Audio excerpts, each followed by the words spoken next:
Welcome to the Board Game Snobs podcast. Critically harsh reviews with a touch of class.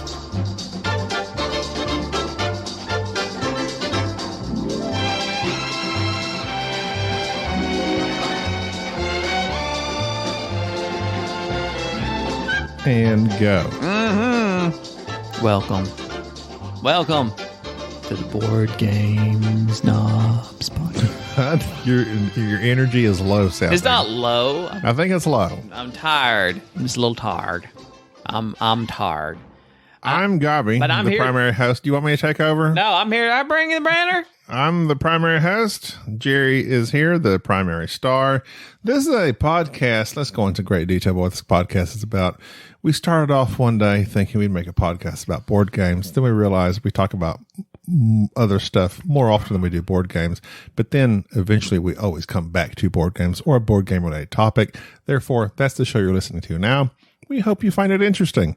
If not, listen to something else. that's not what I'm saying. That's what I say. Give us a chance. No. If you don't like us, get out. Take a chance on me. As ABBA once said. Who's Ab? Oh. Take a chance on me. You know, I like ABBA. They make some good dancing tunes for parties. They do. They're party animals. We had emails we can read later. Everybody's sending us their favorite cheese. Oh, wonder why that is. Oh. What's Jeff Melanoma? He sent us his favorite cheese. What was it? Havardia, Marble Jack, and Pepper Jack. He likes Jack a lot. He says he likes Velveeta. Jack, the name of your son. Velveeta melted with jalapenos and Rotel tomatoes. You should have named your son Monterey Jack. Like the cheese. And also the rat from Rescue Rangers. I loved Rescue Rangers. I don't know that he was a rat, but he was the big rat. Monterey Jack's the name. Cheese is the game. Hey, Jared Rutledge likes English Stilton with cranberries, much like I do. And he goes on to say that his wife, who is a child psychologist, mentioned that self-deprecation is a variant form of narcissism. What does that mean? It means that self-deprecation is basically you're a narcissist. What is narcissism? Where you talk about yourself, you focus on yourself. Yeah, it's like you're like toxic, as they say on Twitter. You're toxic. No, but I mean, narcissism is, yes, that's generally a term you associate with bad things, but self-deprecation, while you're talking about yourself and bringing attention to yourself, I can see where that is narcissism. But we've already had this discussion, but this is a new point of view to the discussion, which is interesting. And she's a child psychologist, so I'm trusting that she knows what she's talking about. You're a man child, and so of course she knows. She says you're a narcissist, which I knew. We need to have her look at Enrique. And Enrique's, I don't know what's wrong with Enrique. Enrique's got some. Where is Enrique? He's cleaning. He's cleaning. He's got a job, so he's out working today. And he couldn't be here. He's a contributing member to society, and for that, I'm proud of him. We have so many people emailing in mad because you spoiled James Bond, and I don't even remember realizing that you spoiled James Bond. I'm sorry. Did you? Did you say that during the podcast? Why did you not edit that out? We had just seen it. You tell me not to edit anything out. No, What I don't you dare. And what I do edit out, then you're, why'd you take that out? That was gold. The spoilers for a major motion film. Well, see, the problem is with editing, unless we have a stop point that can smoothly transition into something else, it makes editing hard. I don't remember the podcast. Maybe we continued the discussion from there on, and it made it pertinent to the show that I leave that in. You just blank it out and you do an overlay saying, hello, we did An something overlay. bad. You say, hey, this is Gobby. I've done that before, but guess what? Sometimes I don't have the time to do all that. This is Gobby from the future. I said some things I ought not have. Had to go back, get that audacity open. Poor little feller. He died. Poor little feller. Oh, Sling Blade. Okay, this is my family views that as a comedy. Mm-hmm. Well, why not? Why wouldn't you? Why but would it's you? such And a dark- Deliverance is a dark romance. I mean, it's like, what do you? It's such a dark movie, but my brother-in-law just laughs at everything he says because of the voice. I'm like, it's not a comedy. I wonder if you could like do some really serious show, but like just do it with that voice, like have makes Billy it Bob hard. Thornton, and just keep at it, and it'd be like a really serious subject, but it just Billy Bob Thornton doing that voice. You can, if you use it, it's funny. It is funny, and I don't think he meant for it to be as funny as one thought it would be. But sometimes that happens, like you're just minding your own business. Is that why people like us, they just think we sound funny? Not that we are funny? Yeah, that's like a thing comedians do. I was watching this YouTube. Like get her done, that guy. He don't talk like that. I was thinking more about your guy, the guy I don't like that's got the buzz cut. Brian Regan. He's always got. Why ain't you got the new hair, Brian? Who? Brian Regan. He's He always. don't talk weird. Holy cow! Brian Regan is nothing but facial gestures and making noises and yeah. Facial gestures, Trying not to- necessarily his voice. Well, that's the thing where people try to look and sound funny. We were talking about voices in particular because we're a podcast, which involves our voices. People know what you look like, though. Which involves my voice. Baron Harkonnen. I want to see if I can. I tweeted about a Baron Harkonnen joke, and I didn't get a whole lot of likes about it. Everyone was doing QRT, quote retweet with your age.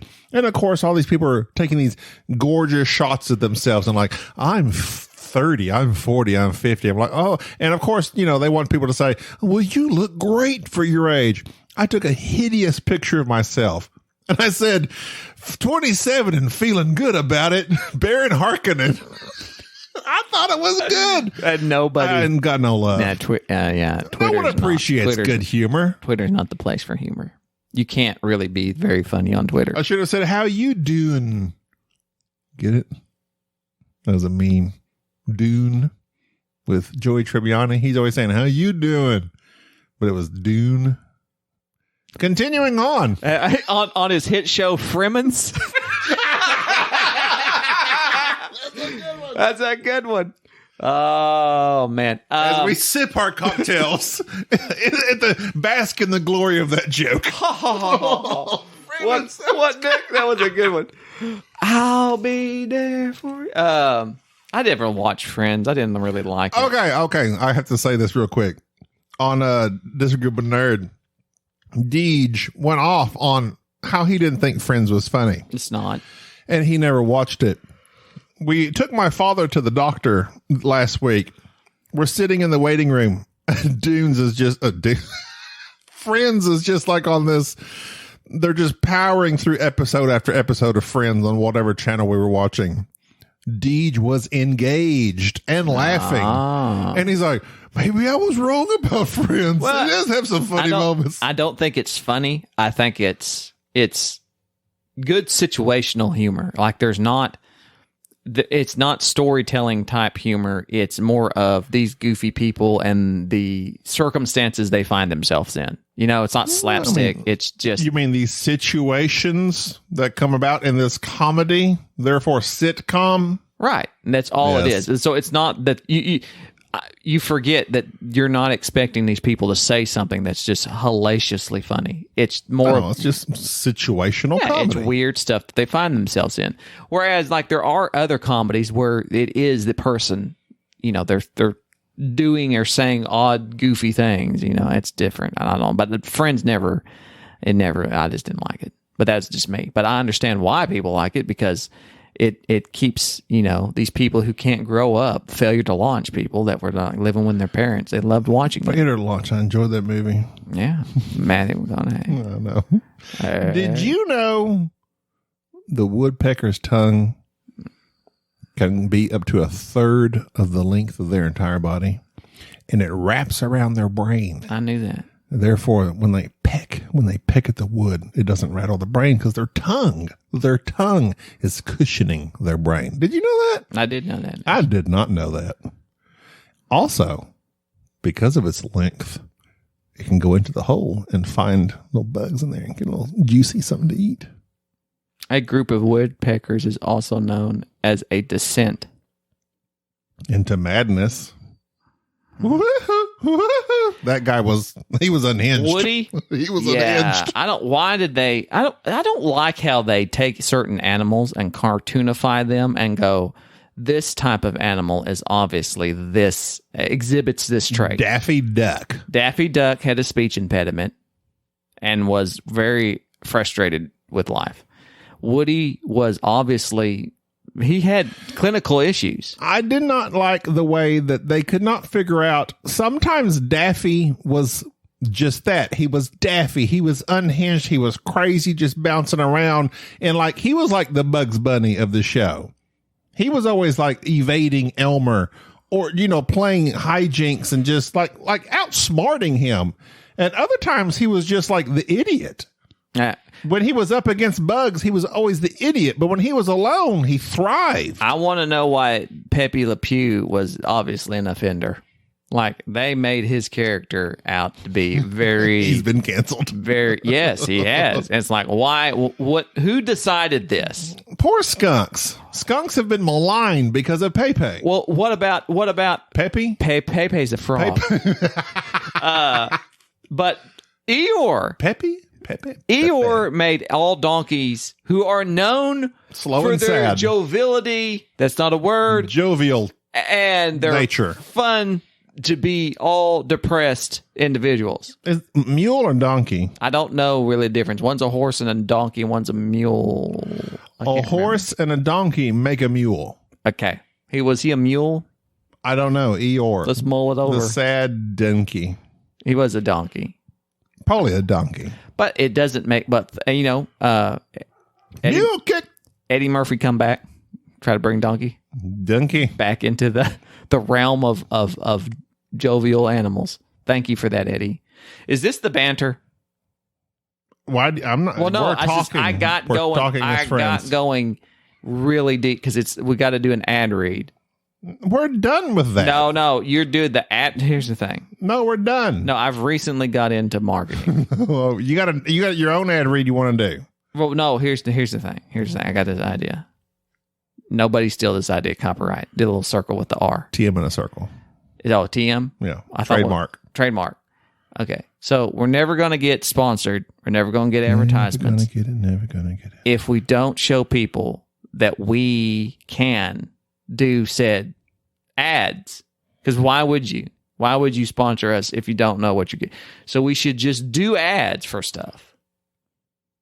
Just random ads. Doesn't matter. Just so that people will say, these guys know how to advertise. I should thus advertise with them. Swiffer, the quicker, picker upper. That's what I'm saying. So if we start it, sooner or later, it will catch on. By men something like that. You know what I mean? Mm-hmm. But you can't. We gotta advertise. Might as well start off with what we're already involved in that will actually make us money. What's that? That's at sirmeeple.com. Sirmeeple.com. That's run by Tim Kurlanchi. Kulinich. He's a good guy. He is. Well, I don't know him. He might be terrible. He may have warrants. But he produces quality materials of clothing that you can put your body into. Adorn them, and they bear our name. Add luster. They bear the name of 5 Games for Doomsday. So here's the deal. We're not werewolves. I had a box of just merchandise. The kids call it merch. Merch, that's right. From sirmeeple.com. I was driving down the road. Swag? And I saw this homeless person. And he's shirtless. And I thought, I'll clothe him. Literally stop. And I reached back and I got the first thing. I said, here, you look cold. Have this. And now that's free advertising. Because he's wearing that shirt. He's a walking billboard for us. And then I didn't have one of our shirts. Oh. I don't have any of our shirts. But coming back, like I was coming with the wife, we was coming back and she's like, what? The wife. I said, look at that guy. I disapprove. And she says, he's obviously not a wizard per his shirt. I was like, yes, he is. I gave him one of Dick Simpson's shirt of We're Not Wizards. So here's the thing. But does it tell you where to go? Like, oh, we're not wizards. Like, where do I go to get more of that? That's Richard's problem. They don't know. People just think that he's vehemently anti-wizard. So here's the deal. He's a wizardist. Go to sirmeeple.com and just buy stuff, but don't keep it.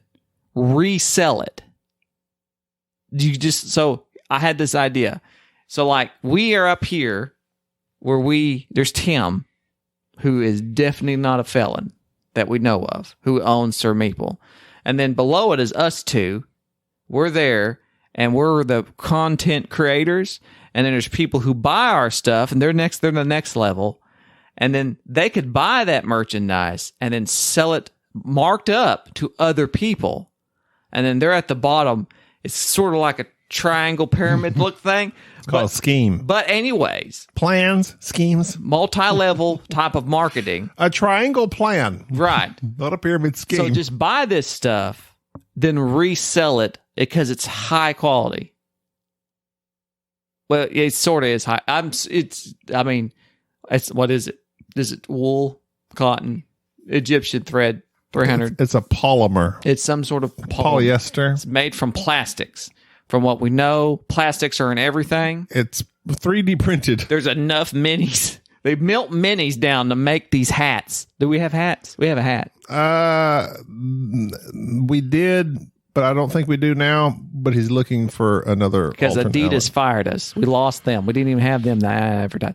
But we're coming out with other stuff. I should have got one of their You could get a We're Not Wizards waffle maker. Coffee mug. Yes. And a death doomsday. I don't know. 5 days. Does he do death by? No, he doesn't. 5 days. 5 days for 5 days for Doomsday. 5 days for Doomsday by Ben Maddox. You get one of those shirts and people will know that you're sophisticated. Like Ben Maddox. I wish I was Ben. Of theater. He's got a good head of hair. Of stage and film. He speaks the Queen's English. This is all important for you to do.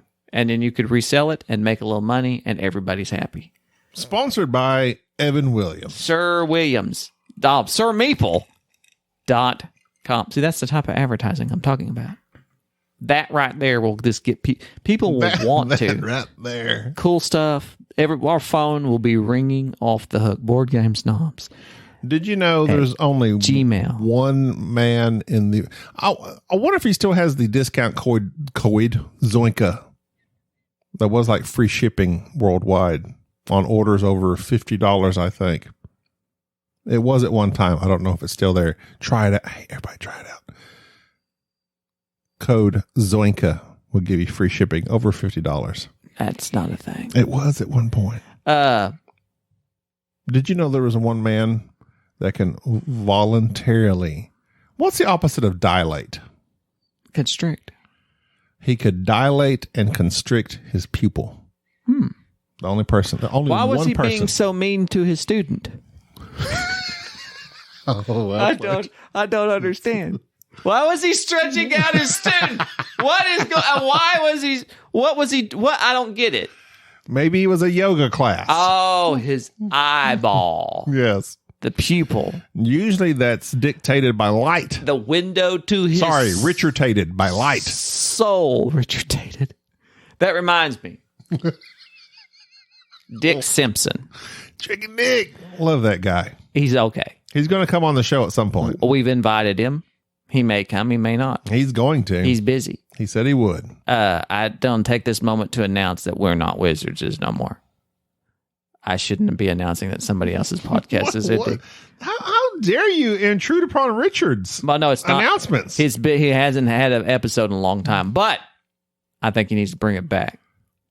He needs somebody fiery, controversial. Perhaps, do you think he needs like a partner? Perhaps on the fringe. He needs someone to like when he's down the dumps, like usually one of us is down the dumps. With radical ideas. And the other person says, no, we got a podcast. Is that how that happens? Yeah, usually. Oh. And so, no, we need to put out a show. People love us. Is he not, he's his Abbott without his Costello? He needs a Costello. And he does these shows and they're excellent. but he's by himself, so he doesn't have anyone to inspire him to greatness.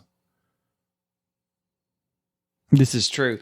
And I feel like if he just had the right caliber of guest to really start his podcast back, he would be ready to go. And what caliber does he need besides what he's already had? he needs a star. He needs somebody to help him. So not a guest. He needs a primary star is what you're saying. Maybe. I'm just saying. Okay. So are you fixing? Is this your announcement? You're leaving Board Game Snobs? I can't. No, I'm not.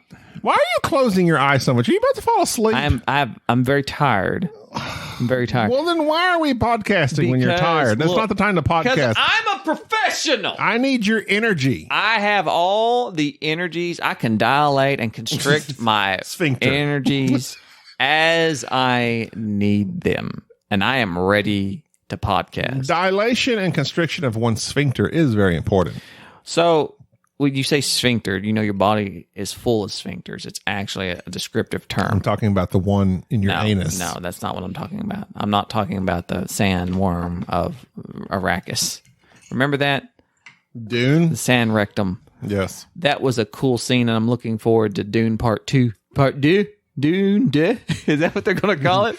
Dune. Is Dune by Dennis Diddley.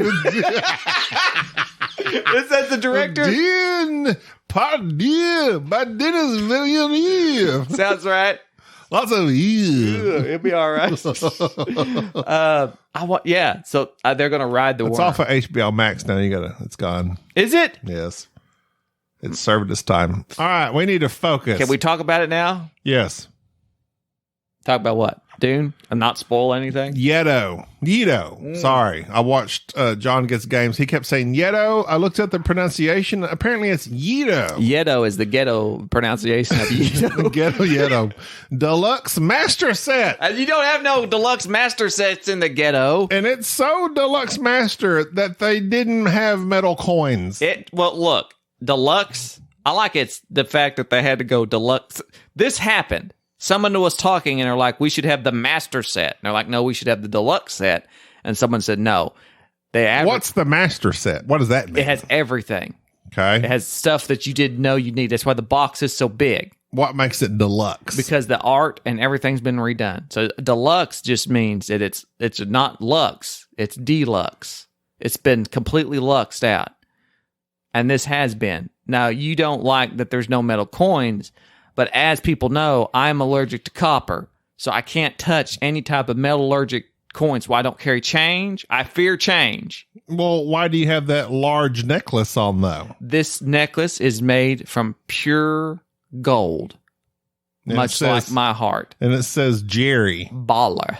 Jerry, healthcare hero. Well, that's what it says. Look, just because I have a That's shirt. a large necklace. That is very large. Your neck is green, by the way. It doesn't tie in well unless I'm wearing my rings and my grill. If I've got my grill in, it makes sense. People look at you and know. Speaking of sense, they should have made some metal coins for this game. That was a wide reach. Didn't That really made go. no sense. That failed. Yedo. We're going to advertise for Yedo. This is a new thing I have another idea for. I have so more many good advertisements? Yes. Here's another thing. You know what's funny? I don't even see who publishes this. I have this in my phone. Look it up. Okay. I know how to. I got it too. So here, I looked it up too. Here's what I'm going to do. I also do research. Here's my idea on it. So for the games, instead of Board and dice. talking about the games like we do, Designer Thomas Vonde Ginsty nobody knows. and Wolf Plank. Plank. I bet his core is really strong. Nobody got that joke. That wasn't even really a joke. Go. Continue. William Burpee. There's a. I want to do advertisements for the games. That way, we can just pitch the game, whether we like it or not. That way, people will know that no matter what, even if their game is not that great, we will still be able to do a proper advertisement for it. And thus, in comes the advertising monies, which we need. So I need dollar bills. So you kickstarted this game. Y'all. Hold on, my cat is crying. Your cat is And I must go to him like a lost child. Go. I have a story I'll tell the listeners Good. while you go. Rio, I'm coming. That cat makes noises constantly. Gabi has this cat that constantly just whines, and there's something wrong with it, and I've offered to put it down, but he won't. But that's neither here nor there. It's just people. Some people are cat people. I'm not. I'm a cat person. Dogs, I'm anti-dog, but I'm pro-cat. Anyways, Yedo is a great example. The Deluxe Master Set, Yedo, is what I'm talking about. It's a great example of an old school game that was redone and new artwork, and they fixed some of the little nuances, little issues I think some people had complained about in the past, and then they added a bunch more modules, and it's just it's a remastered old school game is how I would describe it. Hang on a second. Is the cat okay? Yes. Oh, thank God. The cat is fine. What would we have done if our feline friend had been harmed by what was he? I would be devastated, and we would have immediately stopped podcasting. Right, because you can't handle your emotions. That's true. That's true. That's okay though. That's okay. I need some different medicine, I think. What you think you need to switch it up a little bit? Switch it up. Well, just What's that? well, Evan Williams doesn't work.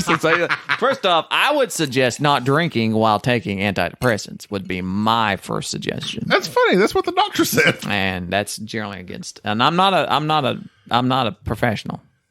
I'm just a hero. Yedo, do you like old games with new artwork and new stuff? Yes. Yes, you do. I could tell by looking at you. I was nodding my head vigorously until I realized I was on a podcast. Your jaws were flapping. My jowls were going. Do you like... You look deluxe, sir. Are you deluxe? Yes. Are you a master of your own demise? Domain? Yes. Yeah, what I say. Do you enjoy Japanese artwork? Yes. Yes. Well, guess what? Yedo is for you. Have you ever fantasized about managing a small Japanese clan? Illegal the feudal activities. In feudal Japan. No. You haven't? No. You haven't thought about gaining favors and weaponry and geishas and building dojos? The fact that there's a part of this game called the Red Light District. That is what Quite it amusing. translates to English. Oh. And I don't know how it translates to that other. I don't know what the other translation is. But needless to say, that is true. Yedo. So in Yedo, John has gotten my brain. Help your clan in 17th century Japan by going on illegal missions. these missions are very illegal. I don't know exactly what these missions. I mean, you're just like going around trading stuff and buying stuff. What's illegal? No, there's everything. They're making meth. Everything was illicit. Illicit and not meth. What did they do in Japan? What over that time? Opium? Was it opium dens? Opium's been around for a good long while. There were no missions in there. There's no narcotics. I don't see. Yeah, it really what was illegal. Okay, so here's the thing. In Yedo, what you're trying to do is overthrow the emperor, the shogun. You're trying to establish your clan as being the most worthy, and you utilize a bidding mechanism where you will bid on action cards and in-game scoring cards and mission cards, weapons, geishas, other workers, yes. And then after the bidding phase is over, you go into the worker placement type thing, where you're placing your little guys out there, and they're on like this rondel track, and the rondel is actually just this security guard. It's like the Walmart security guard guy, and he's just bouncing around in a circle. And if he lands on the space where your people are at, if you don't have the right cards to pay him off, you're under arrest. He's like, "What are you doing here? Why are you in the red light district?" Well, I'm just There's just looking around. Go home. And you're like, you don't have to go home, but you can't stay here. That's Yedo.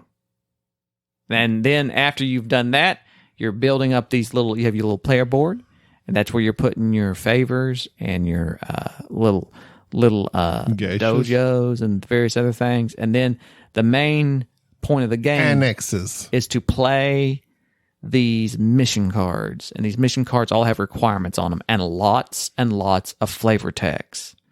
It's big tarot-sized mission cards. So the point of this game is Complete missions. to complete missions. To complete a mission, you need There's Mission Impossible. You need certain things. And if you choose to accept it, this mission may be possible. There's possible missions. There's hard missions. There's semi-possible missions. Then there's Mission Impossibles. There's no electronic missions. No. So you're going to need certain weapons. You're going to need to be in certain locations. You're going to need a geisha. You're going to need a blessing. You have to collect those things and or be in those locations to complete these missions. So it's gather these resources, be in this location. If you are there, you can fulfill these missions. And it's very straightforward. And the weapons include items that I did not look up the description of, but they look like the shurikens, the stars. Are those what they call those? Some sort of weird Crocs, studded Crocs. It looks like there's a bow. There's like a, rotten eggs. Well, is that a weapon? Rotten eggs? Yeah, man. You egg someone's house? I guess that's what goes on. I don't know what that is. Maybe it's poison. It's probably poison. Poison. It's poison. So this game, if you like going on missions, collecting resources, and playing a god-awful amount of cards, because there's a lot of cards in this game. A lot.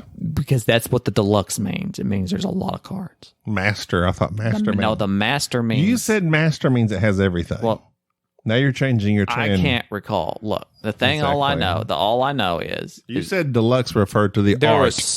This box is huge. We barely opened it. We didn't use. We used none of the variants. None modules. Of them. I don't like variants. I like the same thing. But base. You basic. I'm very base.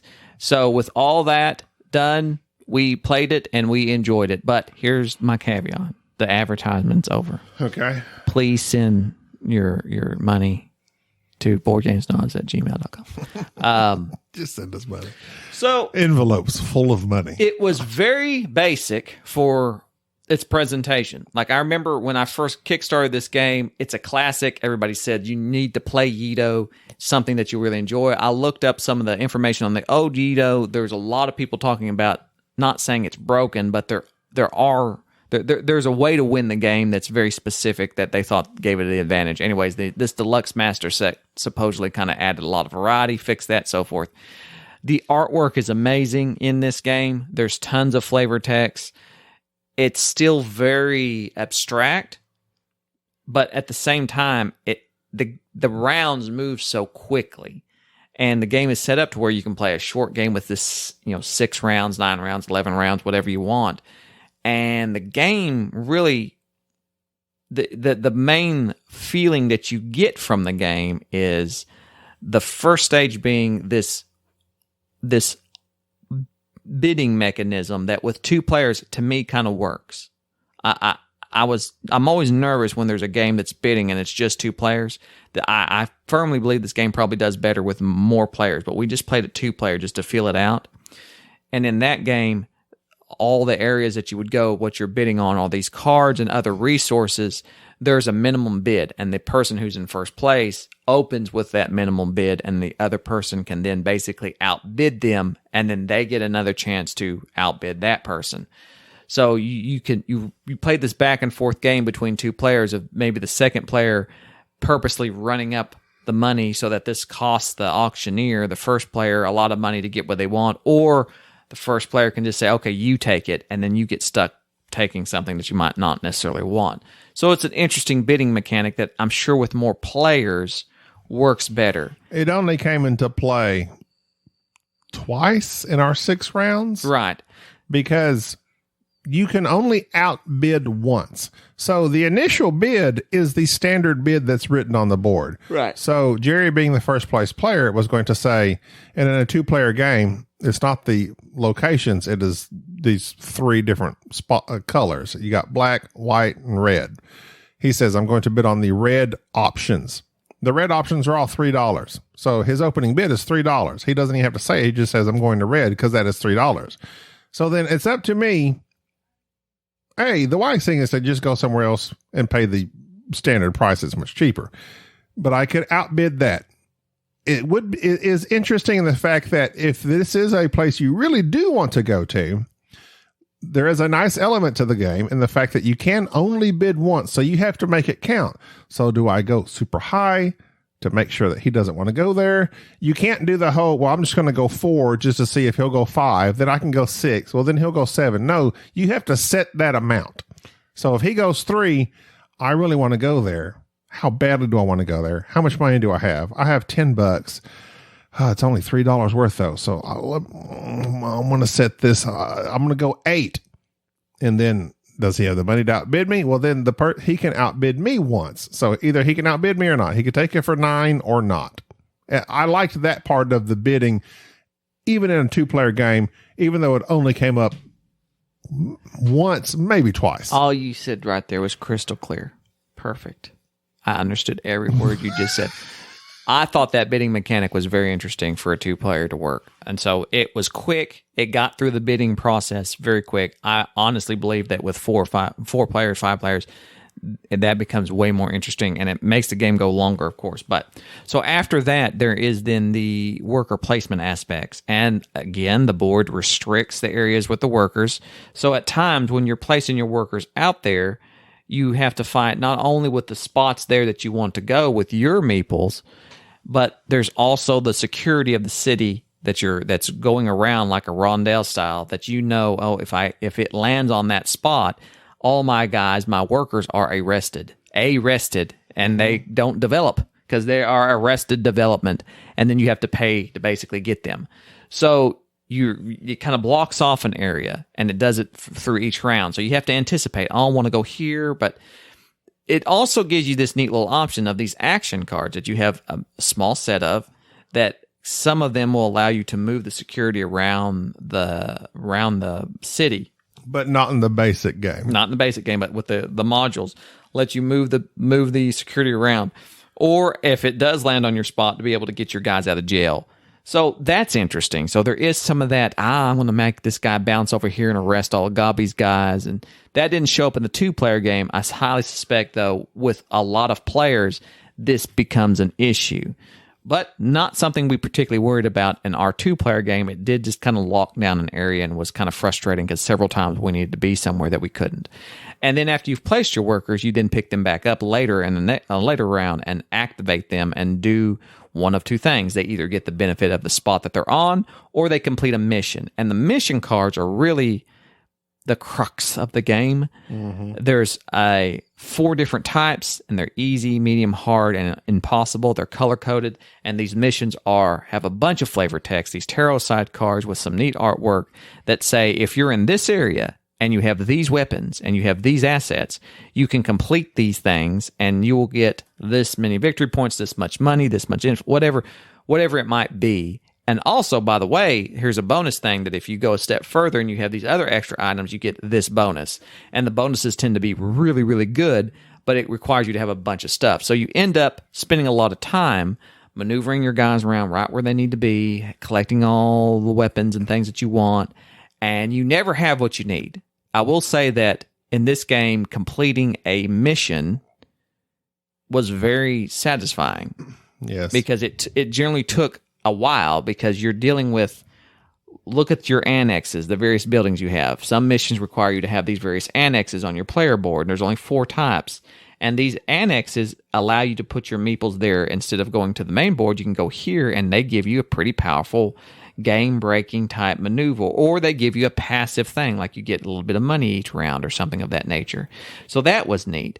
And you also have these favor tokens that when you use them, they disappear. You don't just get to keep them when you complete certain missions. And so those go away. So you're always fighting. You always need one of those. Sometimes you have to have your guys in certain areas. Sometimes you have to have two of your workers in two different areas to complete a mission. So it's very interesting. The harder the mission, the more hoops you have to jump through to complete. And essentially at the end of the game, whoever has the most victory points, you've won. You're the Yedo. You've Yedo'd it. This on BGG, it says under mechanisms set collection. That's weird. So I don't know I wouldn't call it set collection. I mean, it's resource collection to buy the card or fulfill the mission. I think the set collection is referring to the weapons. Like you're trying to get the various weapons you need, certain sets. That's not like victory points in the game. It's not traditional, but those you need those weapons, those little weapon tokens to complete the missions. But the whole thing of the game to me, yes, it's got these locations that you need to be at that makes it a little more interesting. But it's the same concept as Century Spice Road, Splendor, what's the pepper game? Hot peppers. You're collecting all these peppers. Scoville. You're just Scoville. You're just collecting these things to fulfill the requirements on this card. That's this game. Right. But it does it much better than all those I just mentioned, in my opinion. I like this game and that fact. What irritated me with this game, A, I liked it. It's a good game. B, it's also kind of, you can see the age in it. It's kind of old school, but yes, they made it very nice with this Deluxe Master Set. But they put so much effort into this flavor text. It is insane.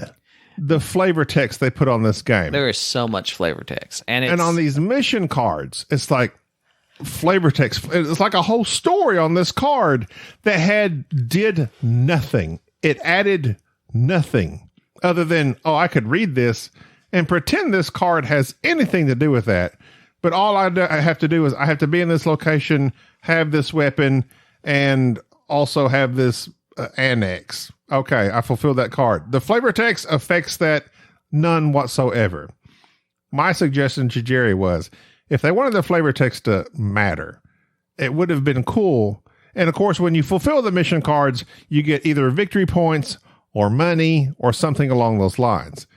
The flavor text, for it to have any impact on the game, they could have gave you the flavor text like, the shogun, the samurai wants you to go over here and spy on so-and-so.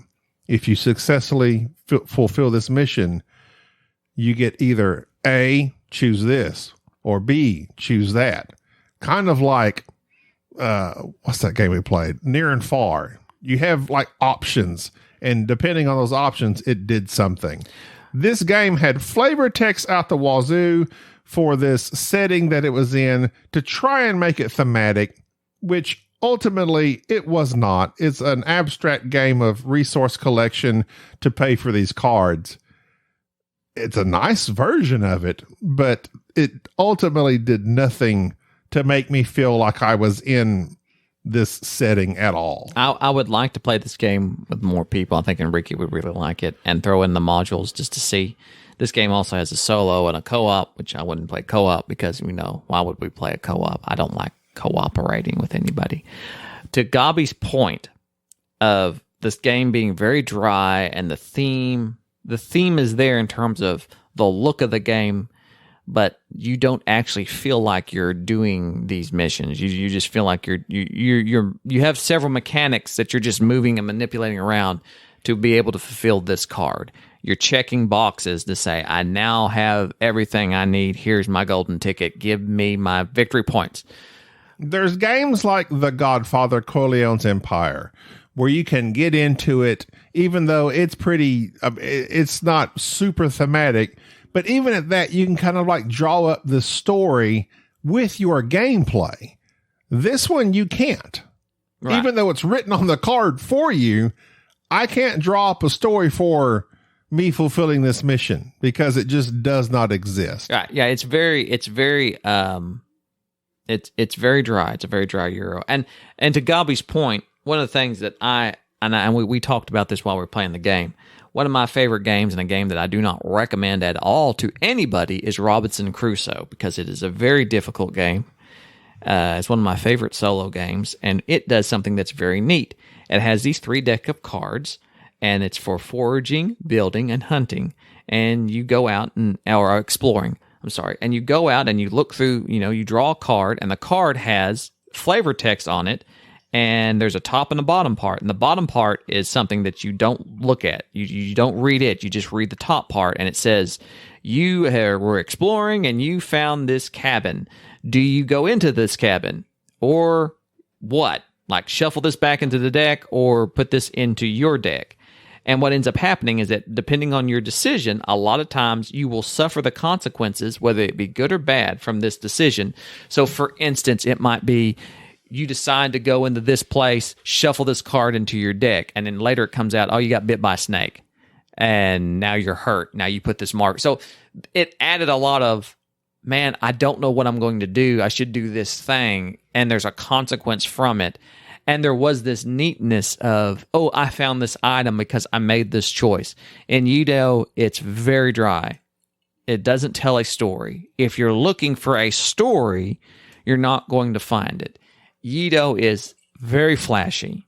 It has all the trimmings, everything it can to try to make it look and feel very thematic. But it's just a bunch of various mechanisms. It doesn't really feel like you're this daimyo moving around your clan and getting, you're just, it's you said it well. It doesn't tell a story. I did said it well. We like games that do tell a story. Yes, I appreciate a mechanically sound game, which this is. Very sound. I like this game. Of mine. I'm not saying I did not like it. I like this game. But I like that phrase. It does not tell a story.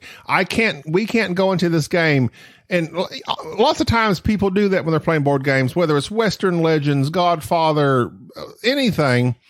You can kind of role play it. You just get in the character, and even though it's not part of the game, you can say, I'm going to do this. I'm going to blow you up. I'm going to stab you with a sword.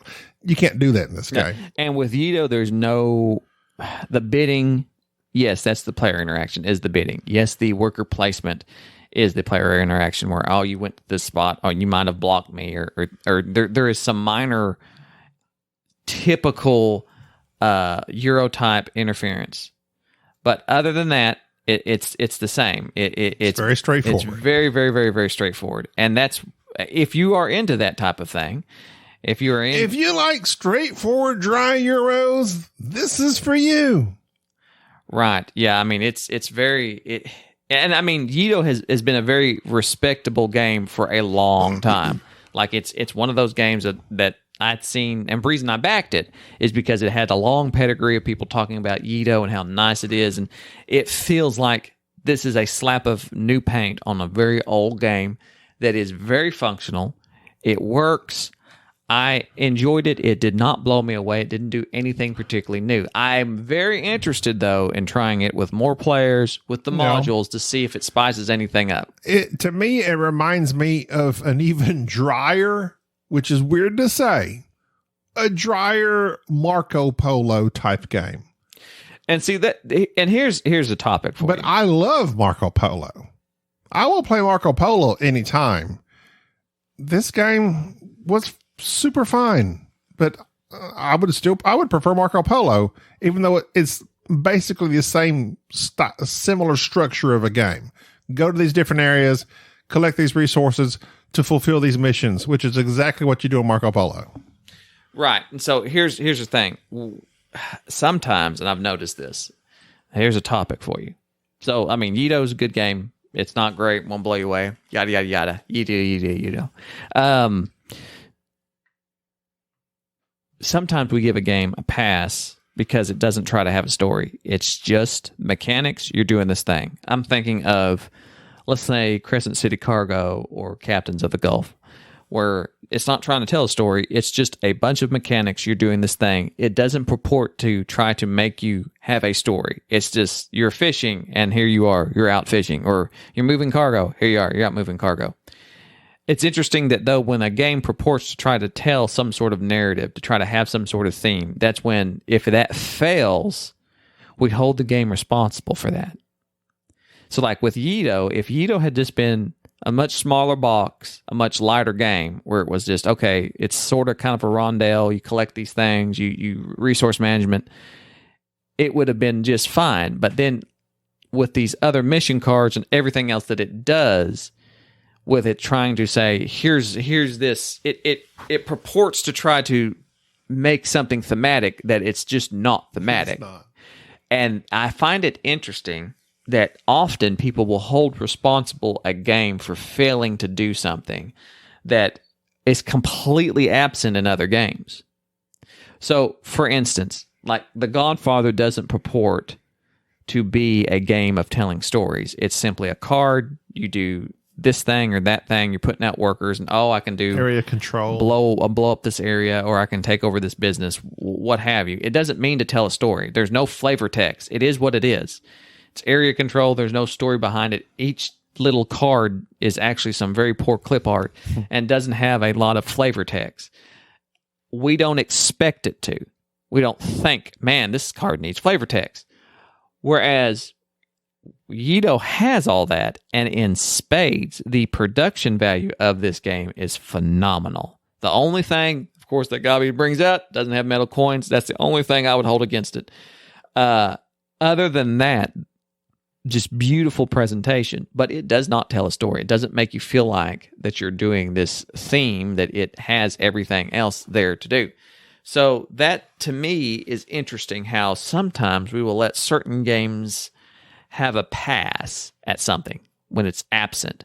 But as soon as a game tries to shoehorn some sort of element into the game, and we look at it and go, wait, this is deficient, we then hold that game responsible for even trying. You know what I mean? Does that make sense? Yes. It's like this. My only thing to everything you're saying, and this doesn't even count, you keep saying it's a rondel. There's no rondel, because the actions you choose do not depend upon a rondel-style action. I keep saying rondels because the guy goes around in a circle. It's not a rondel. Yeah. But it is, I suspect that it does have a type of... When you look at it, you would, if you just glanced at this game, the actions are in a circle. Yeah, if you glanced at this game, because the security guard goes around in a circle, but you can choose wherever you go. There's no limit. Yeah, it's like you think this looks like a rondel game. It is not a rondel game. It's actually what do they call it? This action queue. That's kind of a weird name for it. But yeah, no, it's worker placement. But it looks like a rondel game. Matter of fact, I thought that's what this was when I first glanced at it. Anyways, there's tons of stuff in this game. It's overdone for what it is, in my opinion. It has a complexity rating of 3.2. That seems kind of excessive. That seems excessive to me, considering that I read the rule book while I was setting it up and glanced through it and said, let's play the basic game, and it went just fine. I think there might be a little bit more added complexity with the other modules, but other than that, Yedo, to me, is a fine representation of an old school Euro that I think many people will enjoy. But, well, let me just put it out here and I'll let Gabi kind of take a shot at it. So I keep referring to it as a rondel type action selection type game. So would you compare it to Crescent City Cargo? Do you think they're comparable? No. Okay. I think that, to me, when I think of Crescent City Cargo, I think of buying these cards, moving these various items around. To me, it feels like that. I have my own player board. I have this stuff I'm buying. I'm moving stuff around. It seems like it is. Like you're caught up on the rondel thing, but it seems very much similar to it in a way. No, I'm like I said. I mean, to me, it's like a poor man's Marco Polo. You're just going all over this board, choosing these different actions, collecting things to fulfill your card. I don't see it as that because there's no dice. And it's very, very... The dice aren't really a thing in Marco Polo. It's just... The dice are the entire game in Marco Polo. I know, but you're not rolling them. Yes, you are. But I'm not saying... It's not a game of chance. Yes, it is. No, it's not. You're not rolling the dice in hopes of chance. You roll the die, and then based on what they are, you take actions with them. Yeah, but the value of the dice make a big difference. Okay, that's true, but you're getting stuck on something that I didn't mean to trigger. It just gives me the same feel as that style of game. Or a glorified Century Spice Road. You're just collecting stuff to fulfill this card. Or Scoville. It's a very nice version of that style of game. I was with you until then. You've lost me. You have no clue what you're talking about. So yeah, that's my thoughts on. I think that there are better games though. Like I think it's been outdone. For this Kickstarter, which I'm looking at on here, it says $115. Good God. I'm about to sell this sucker. I mean, yeah, it's on BGG. Hawking this thing. I mean, it is a pretty game. Boy, it's beautiful. And it's got two sides of the board. The one side is super busy and colorful, and the other side they cut out all the stuff that is not an action spot and just highlight the action spots. I think that was a great artistic move.